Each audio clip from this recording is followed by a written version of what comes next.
Protect பண்ண முடியல. ஏன்னா அவர் வச்சிருக்கிற சாஃப்ட்வேரை நம்ம பயன்படுத்தினோமா, அவர் தான் அதுக்குள்ள லைனை கொடுக்குறவர். வந்து பொருந்தினால் என்ன செய்யும், சாஃப்ட்வேர் நம்மக்கிட்ட இயங்குனுச்சுனாக்கா எல்லா கான்டாக்டும் கிடைக்கும். அவர் கூட நேரடியாக நம்ம பேசலாம். அவர் என்ன நமக்கு இன்ஸ்ட்ரக்ஷன் கொடுக்குறாரோ அதை நம்ம ஃபாலோ பண்ணலாம். வள்ளலாருக்கு இன்ஸ்ட்ரக்ஷன் கொடுத்தாரு, ஃபாலோ பண்ணினார்.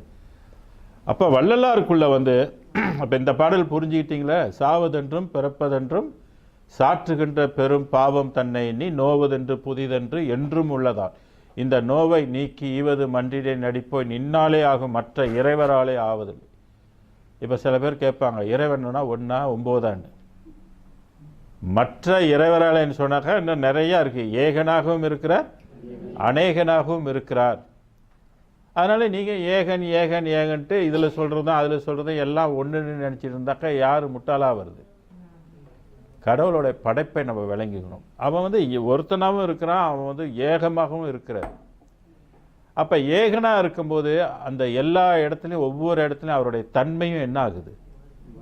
மாறுது. குணம் மாறுது, சாஃப்ட்வேர் எல்லாமே மாறுது. அதனால தான் வள்ளலார் சொல்கிறார், எல்லாத்தையும் விட்டுடுங்க, இதை பிடிச்சிக்கிங்க, சன்மார்க்கத்துள்ள கடவுளை மட்டும் பிடிச்சிங்க. ஏன்னா இதனுடைய சாஃப்ட்வேர் என்டையர்லி டிஃப்ரெண்ட், அது வேறுபட்டது. இதனுடைய குவாலிட்டி வேறுபட்டது. அதான் போற்றினின் தரம்ன்றார்.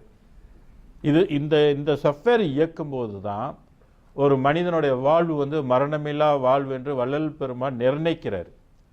வேற எந்த சாஃப்ட்வேரில் உங்களுக்கு உடம்பு கிடைச்சாலும் அதெல்லாம் வந்து செத்து போயிடும்.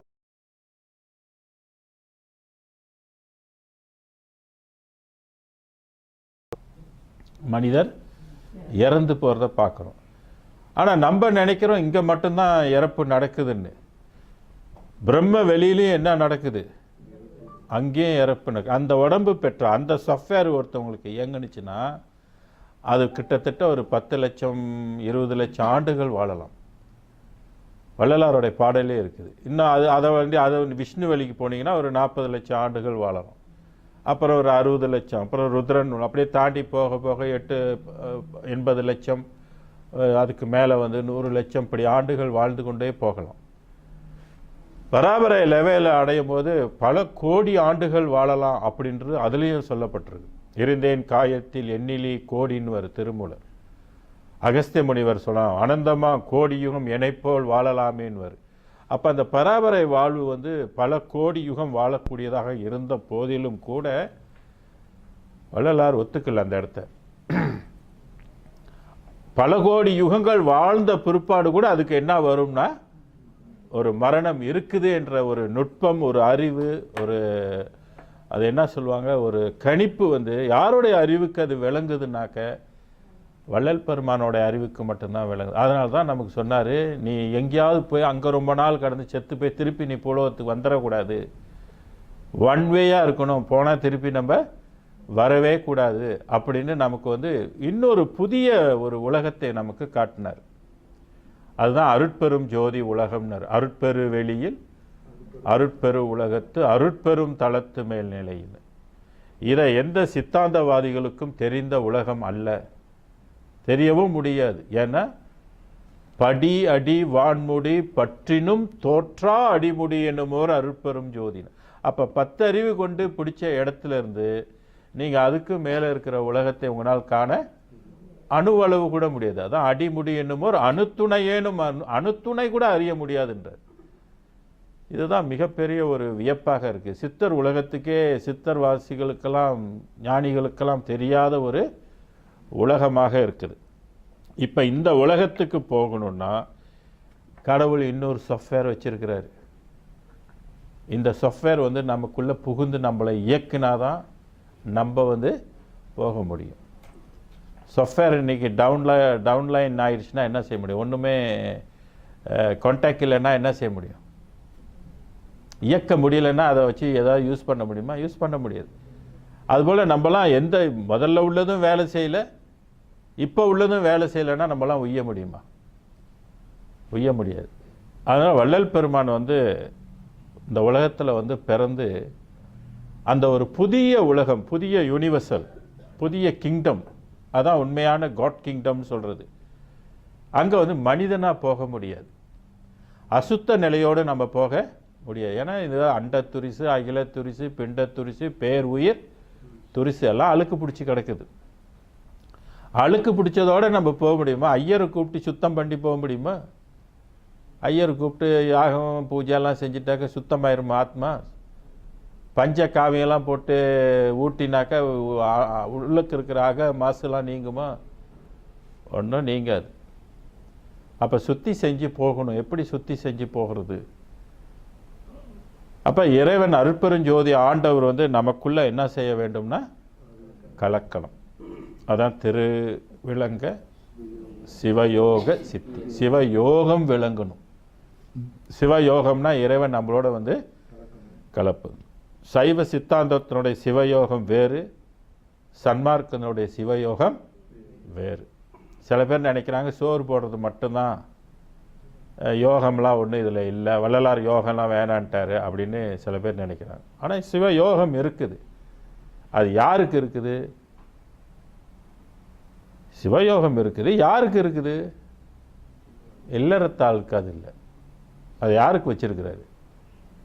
யோக மாந்தருக்கு காலம் உண்டாகவே உரைத்தேன்றார். அப்போ யாருக்கு இருக்குன்னா யோகிகளுக்கு, யோக மாந்தர்கள், யோகத்தில் உள்ளவங்க, யோகம் செய்ய விரும்பவர்கள், அதுக்கு பக்குவப்பட்ட அந்த ஆத்மாக்களுக்கு உள்ளது. சாதாரண மக்களுக்கு ஜீவகாருண்யம் செஞ்சு உங்களுடைய ஆத்மா அடையிறதுக்கும் ஒரு வழியை கொடுத்துருக்கிறார்.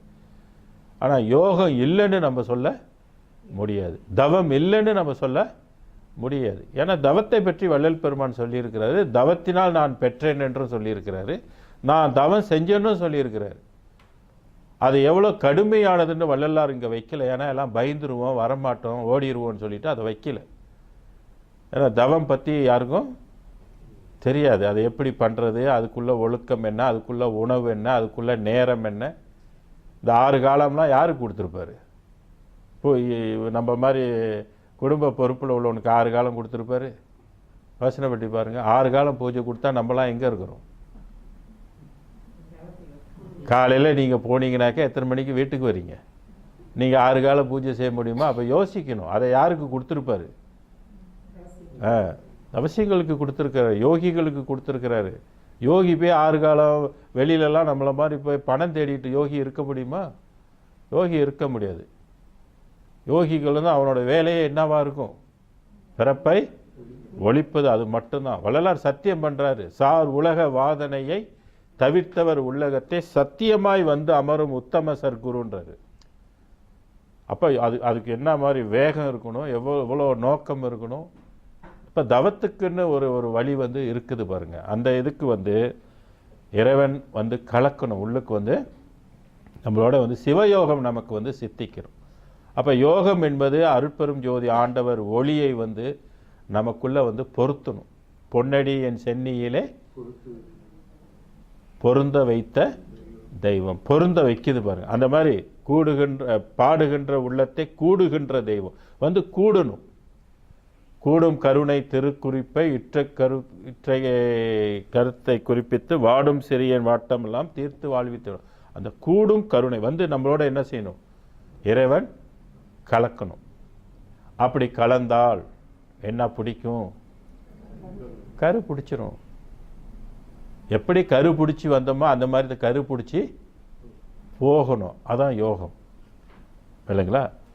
அப்போ கரு பிடிச்சிட்டாக்க அந்த உலகம் என்னவோ, அந்த உலகம் எதால் ஆக்கப்பட்டதோ, என்ன பொருளால் ஆக்கப்பட்டதோ, அந்த பொருளாக நாம் கரு பிடிச்சி என்ன செய்வோம்? வளருவோம். இது மாற்றி வளர்க்கும்.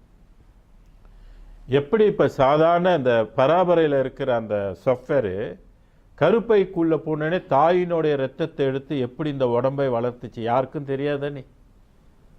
அந்த ரத்தத்தை எடுத்து மூளை செஞ்சுது, ரத்தத்தை எடுத்தே மூக்கு செஞ்சுது, ரத்தத்தை எடுத்தே தோல் செஞ்சது, ரத்தத்திலிருந்து எடுத்தே கண்ணு செஞ்சது, ரத்தத்தில் எடுத்தே புலன்களை உண்டாக்குனுச்சு, ரத்தத்திலிருந்தே சகல உறுப்புகளும் ரத்தத்திலிருந்து தான் செஞ்சுது. எல்லாம் ரத்தம் என்ன கூறு?